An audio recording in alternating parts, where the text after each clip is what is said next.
रामपाल दास। भक्ति मर्यादा।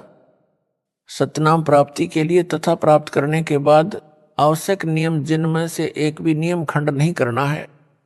यदि निम्न नियमों का पालन नहीं कर सकते तो सतनाम ना ले। उपदेश प्राप्त पुण्यात्माएं परमात्मा के मार्ग पर चलती हैं, वह परमात्मा प्राप्ति के लिए यात्रा प्रारंभ करती हैं। यात्री बहुत ही कम सामान लेकर यात्रा करता है, अधिक भार उठाकर यात्रा करना संभव नहीं होता। जो सांसारिक परंपराएं हैं वे व्यर्थ का भार है, जो भक्ति मार्ग में यात्रा करने में बाधक हैं। इसलिए इस भार से मुक्त होने के लिए नियमों का पालन करना अनिवार्य है। नियम नंबर 1, किसी के पैर नहीं छूने और ना ही दूसरे को छूने देना है। यदि अचानक या मना करने पर भी पैर छू लेता है तो उस स्थिति में नामखंड नहीं होता। आपने किसी को बद्दुआ या आशीर्वाद नहीं देना है, ना ही इच्छा करके किसी से आशीर्वाद लेना है। कोई आपके सिर पर आशीर्वाद के लिए हाथ रखे तो आपने मना करना है। फिर भी कोई हाथ रख देता है तो आपका उपदेश सुरक्षित है, परंतु आपने आशीर्वाद व बद्दुआ बिल्कुल नहीं देनी है, क्योंकि आशीर्वाद देने से आपकी भक्ति कमाई क्षीण हो जाती है। जैसे एक पहिए की ट्यूब से दूसरे पहिए की ट्यूब में हवा डालने से आपकी गाड़ी खड़ी हो जाएगी, आपको हानि हो जाएगी। एक उपदेशी बहन ने अपने अनुपदेशी भाई को स्वस्थ होने का आशीर्वाद दे दिया। भाई तो स्वस्थ हो गया, परंतु बहन इतनी अस्वस्थ हुई कि 1 महीना अस्पताल में रही। पुनः उपदेश लिया, अपनी गलती की क्षमा याचना करने पर ही वह स्वस्थ हो पाई। इसलिए सर्वस्य प्रार्थना है कि यह गलती ना करें।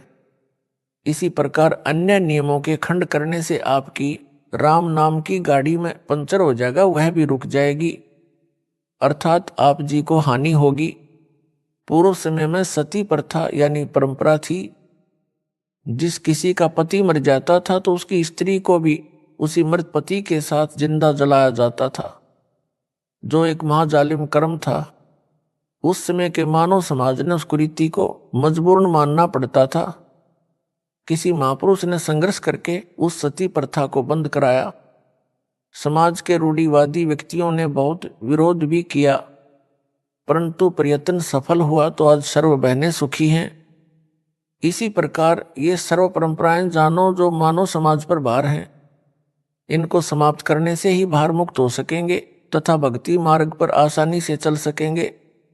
नियम नंबर 2, टीवी, कंप्यूटर तथा मोबाइल में फिल्म, सीरियल, मैच, कार्टून देखना तथा मोबाइल में वीडियो गेम आदि नहीं खेलना है। नियम नंबर 3, किसी को दान यानी बिना सिला कपड़ा, सीधा आदि नहीं देना है, ना ही किसी धार्मिक स्थल यानी मंदिर मंडी के लिए पैसे देने हैं, और ना ही उनके किसी भंडारे में जाना है। जैसे धर्मशाला गली पक्की करने, कुआं तथा तालाब यानी जोहड़ की खुदाई, खेतों के साजले, नाले की खुदाई तथा अन्य इसी प्रकार के सामूहिक सामाजिक कार्यों के लिए पैसे दे सकते हैं। नियम नंबर 4, माथे पर तिलक ना लगाना है और ना ही लगवाना है। भात में पटड़े पर नहीं चढ़ना है। गले में माला नहीं डलवानी है और ना ही डालनी है, और ना ही किसी की झोली में पैसे डालने या लेने हैं। यदि दोनों पक्ष उपदेशी हैं तो विवाह केवल असुर निकंदन रमणी करके साधारण विधि से करना है तथा भात परंपरा को समाप्त करना है। नियम नंबर 5, कोई त्योहार, जागरण, मुंडन, धार्मिक अनुष्ठान, जन्मदिन, छठी आदि नहीं मनाना है, ना ही उसमें जाना व सहयोग करना है। नियम नंबर 6, किसी को दुआ या बद्दुआ नहीं देनी है। नियम नंबर 7, किसी को good morning, good afternoon, good evening, good night आदि शब्द नहीं बोलने हैं। यदि कोई बोलता है तो उसे समय अनुसार केवल morning morning, evening evening, afternoon व नाइट नाइट 2-2 बार बोल दें। नियम number 8, happy birthday, happy new year तथा गुड बाय आदि शब्द नहीं बोलने हैं। यदि कोई आपसे बोलता है तो उसे धन्यवाद या थैंक यू बोल दें। नियम नंबर 9, सिखों को छोड़कर संत बाबा रूप में दाढ़ी ना हो। नियम नंबर 10, बहनों ने नेल पॉलिश और लिपस्टिक नहीं लगानी है। नियम नंबर 11, परफ्यूम तथा सेंट आदि नहीं लगाना है। नियम नंबर 12, विवाहित बहनें केवल सिंदूर या बिंदी में से एक चीज लगा सकती हैं। नियम नंबर 13, किसी अनुपदेशी का जूठा नहीं खाना है। नियम नंबर 14, हाथों पर मेहंदी नहीं लगानी है, किसी बीमारी के कारण लगा सकते हैं। हाथों में मेहंदी लगाने से नामखंड होता है। सिर यानी बालों में रंग काली मेहंदी या डाई नहीं लगानी है।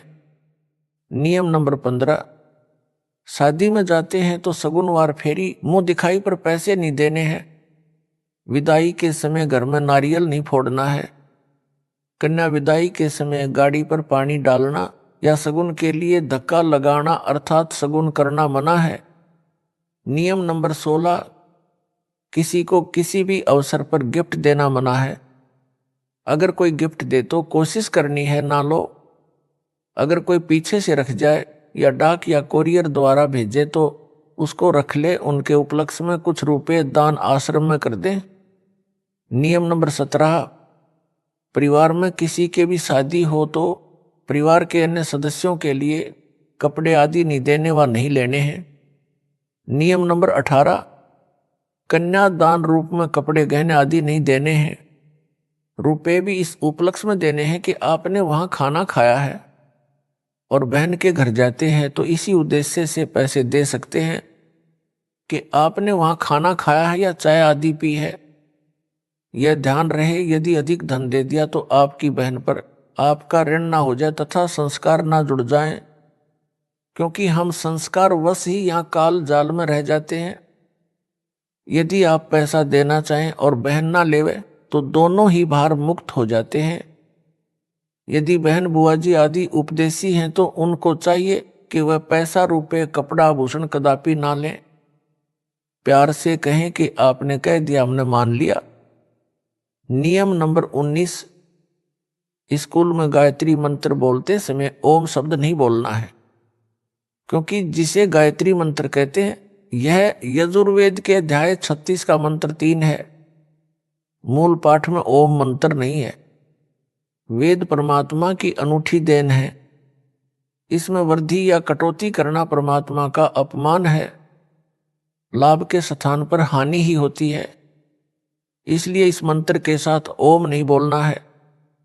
यजुर्वेद के अध्याय 36 मंत्र 3 अर्थात कथित गायत्री मंत्र मात्र परमात्मा की महिमा का एक मंत्र है। इसे पढ़ने से परमात्मा के गुणों का ज्ञान होता है। जैसे बिजली की महिमा कहीं लिखी हो, उसको कविता बनाकर गाते रहने से बिजली के गुणों का ज्ञान तो होता है, परंतु बिजली का लाभ नहीं मिल सकता। लाभ तो बिजली का कनेक्शन लेने से ही मिलेगा। इसी प्रकार यजुर्वेद अध्याय 36 मंत्र 3 जिसको गायत्री मंत्र बताकर जाप करने को कहते हैं वह व्यर्थ है, क्योंकि यह मंत्र तो परमात्मा की महिमा का ज्ञान कराता है, परमेश्वर के गुणों अर्थात लाभ को बताता है। वह लाभ अधिकारी संत से सतनाम व सारनाम की दीक्षा प्राप्त करके अर्थात कनेक्शन लेकर ही प्राप्त हो सकते हैं। यजुर्वेद अध्याय 36 मंत्र 3 अर्थात गायत्री मंत्र की आवृत्ति करने से नहीं, फिर भी कोई अज्ञानी व्यक्ति विद्यार्थियों को विवश करे तो ओम शब्द का उच्चारण ना करें, केवल गायत्री मंत्र का भूर्भुव श्वास से ही उच्चारण प्रारंभ करें। ओम एक अक्षर को ना लगाए।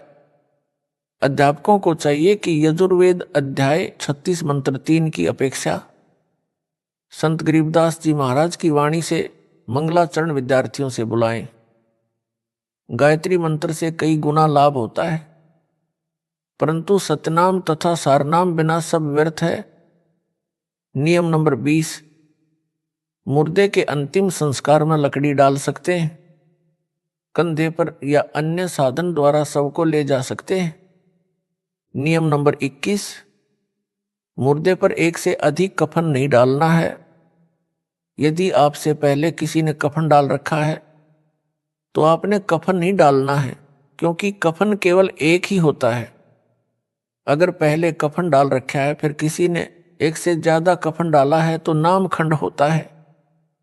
नियम नंबर 22, शादी में खाना खा सकते हैं, यह मानकर पैसे दे सकते हैं कि आपने यहां भोजन खाया है। नियम नंबर 23, यदि दोनों पक्ष उपदेशी हैं तो पीलिया देना, छूछक देना बंद करना है। एक पक्ष अनुपदेशी है तो केवल 2-2 जोड़ी कपड़े केवल जच्चा व बच्चे के देने हैं।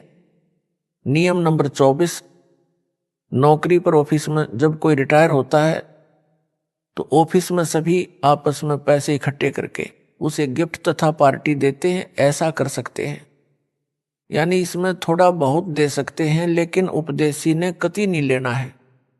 नियम नंबर 25, घर में जब बहन आती है तो उसे कपड़े व पैसे नहीं देने हैं। अगर बहन या बेटी अनुपदेशी है तो बहुत कम 1 या 2 जोड़ी कपड़े दे सकते हैं। बच्चों के लिए खाने पीने का सामान दे सकते हैं। और अगर जब बहन के घर जाते हैं तो साथ में बच्चों के लिए फल, मिठाई आदि ले जा सकते हैं। नियम नंबर 26, स्कूल में विदाई पार्टी के समय बच्चे पैसे दे सकते हैं। नियम नंबर 28, यदि गौशाला की कमेटी रजिस्टर्ड है तो रुपए दे सकते हैं, यदि रजिस्टर्ड नहीं है तो चारा आदि दे सकते हैं। नियम नंबर 28, शादी की मिठाई कोई घर में लेकर आए तो और कुछ शादी के नाम के कार्ड के साथ मिठाई लाते हैं तो हृदय से मना करें। फिर भी कोई रख जाए तो खा सकते हैं, उसके बदले में कुछ रुपये आश्रम में दान कर दें, आप पर भार नहीं रहेगा। उपदेशी भगत ने समाज में किसी के विवाह में भी भोजन खा रखा है, उसके लिए विवाह के दिन से कुछ दिन बाद मिठाई व भोजन करवा सकते हैं। यह छूट केवल एक बार है, आगे से विवाह में मिठाई बनाने की परंपरा बंद है, सामान्य भोजन बनाए। नियम नंबर 29, भगत भाई आपस में उधार सामान एक दूसरे से ले सकते हैं, और अगर आपस में एक दूसरे के घर आते जाते हैं तो बच्चों के लिए खाने पीने का सामान ले जा सकते हैं। नियम नंबर 30, भाई या बहन की आर्थिक स्थिति कमजोर हो तो आर्थिक या अन्य मदद उधार रूप में कर सकते हैं। बहन को चाहिए कि उस पैसे को लौटाए जिससे उस पर भार नहीं बनेगा। यदि बहन या भाई धन लौटाने में असमर्थ है तो भाई कभी बहन पर तथा बहन भाई पर पैसे लौटाने का दबाव ना बनाए। नियम नंबर 31, लड़की की शादी में माता पिता अपनी लड़की को 4 जोड़ी कपड़े दे सकते हैं, पैसे नहीं। अगर लड़के की शादी में लड़की वाले बगैर नाम वाले हैं और वो अगर जबरदस्ती अपनी लड़की को कुछ देना चाहे तो इसी प्रकार लड़की की शादी में लड़के वाले अनुपदेशी कुछ मांग करें तो स्पष्ट मना कर दें, बिल्कुल नहीं लेना देना है। नियम नंबर 32, जिन लड़कियों का विवाह होता है वे जिन कपड़ों को पहनकर विवाह मंडप अर्थात रमणी में बैठें उन्हीं कपड़ों में अपनी ससुराल जाएं, अन्य पोशाक ना बदलें। किन्हीं परिस्थितियों में बदलनी पड़े, जैसे मिट्टी लग जाए, गीली हो जाए या अन्य कारण से खराब हो जाए तो बदल सकते हैं, अन्यथा नहीं।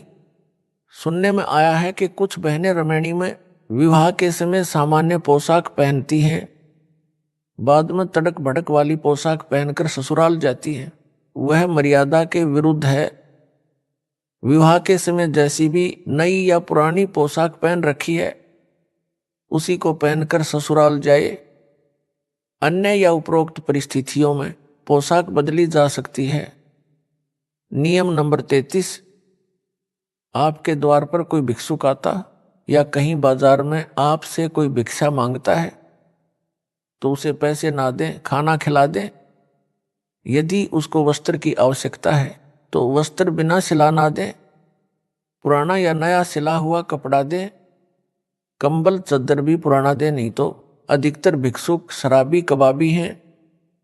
नए कपड़ों को बेचकर शराब आदि नशीली वस्तुओं का प्रयोग करते हैं, वह दोष दान करने वाले को भी लगेगा।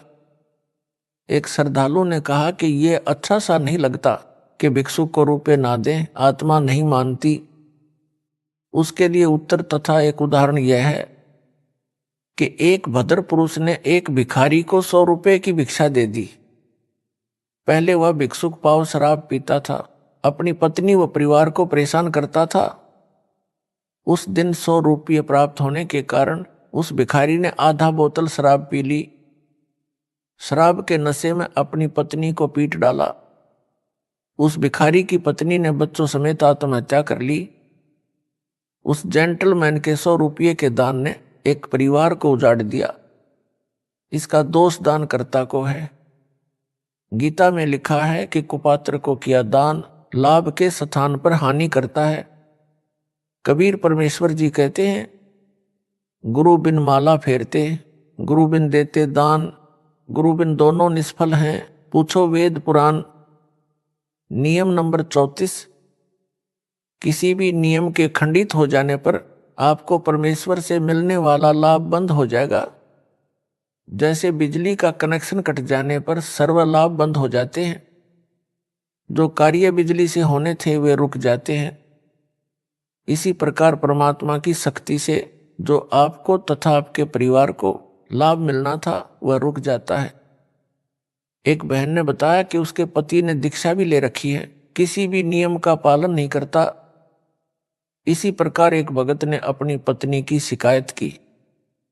उसके विषय में यह जाने कि उनका नाम खंडित हो चुका है। ऐसे व्यक्तियों का कोई भयंकर पाप कर्म है। नाम खंडित होने पर वह पाप कर्म अपना प्रभाव करके हानि करेगा। जब तक मर्यादा में रहकर भक्ति करते हैं तो वह पाप कर्म हानि नहीं कर सकता। एक बहन ने ऐसे ही नाम खंडित कर रखा था। कुछ वर्षों के पश्चात उसकी जीभ में कैंसर का रोग हो गया। उस बहन से पूछा कि क्या अब आपको टीवी देखना, लिपस्टिक लगाना अच्छा लगता है?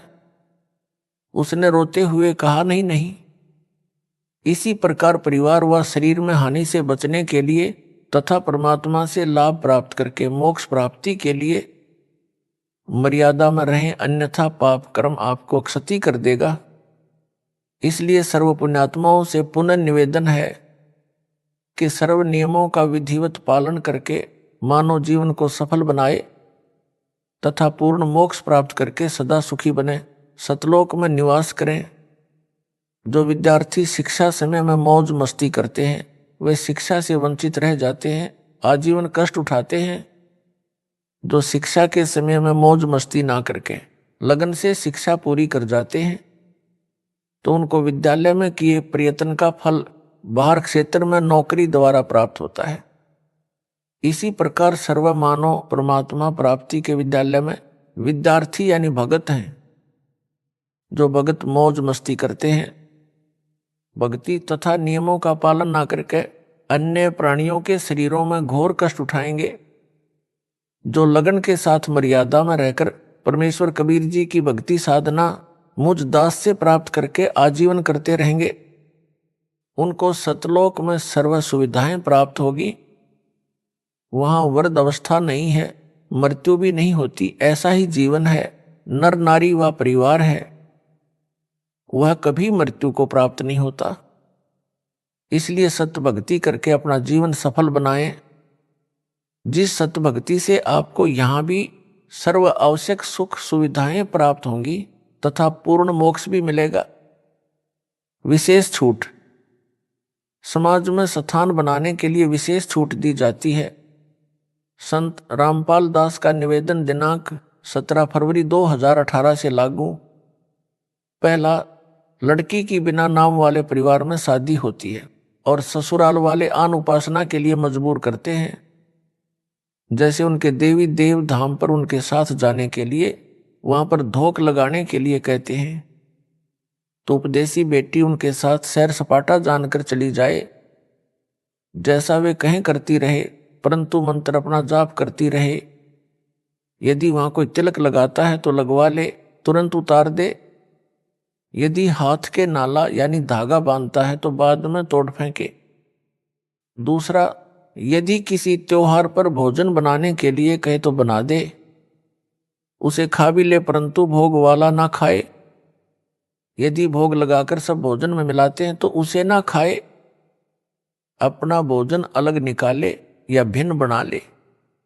तीसरा, बात के समय यदि किसी उपदेशी को जाना पड़े, यदि मजबूरी है तो कोई बात नहीं है, चौथा, यदि कोई माला डालता है तो उसे हाथ में पकड़ ले, यदि डाल दी जाए तो तुरंत निकाल ले। पांचवा, यदि किसी अधिकारी या राजपद प्राप्त भगत को कोई उद्घाटन रस्म करनी पड़े तो अनिच्छा से एक ड्रामा समझ कर करे। छठवा, यदि सरकारी कर्मचारी या अधिकारी का या प्राइवेट नौकर को या पुत्रावधुआ पत्नी को निषेध वस्तु लेने के लिए आदेश होता है तो बचे, यदि मजबूरी हो तो ला सकता है, जैसे शराब सिगरेट लाने, मांस बनाने, यानी फौज में या होटल में या कहीं नौकरों को व विवाहित बहनों को सास ससुर पति आदि आदेश दे तो मजबूरी मानकर दुखी मन से परमात्मा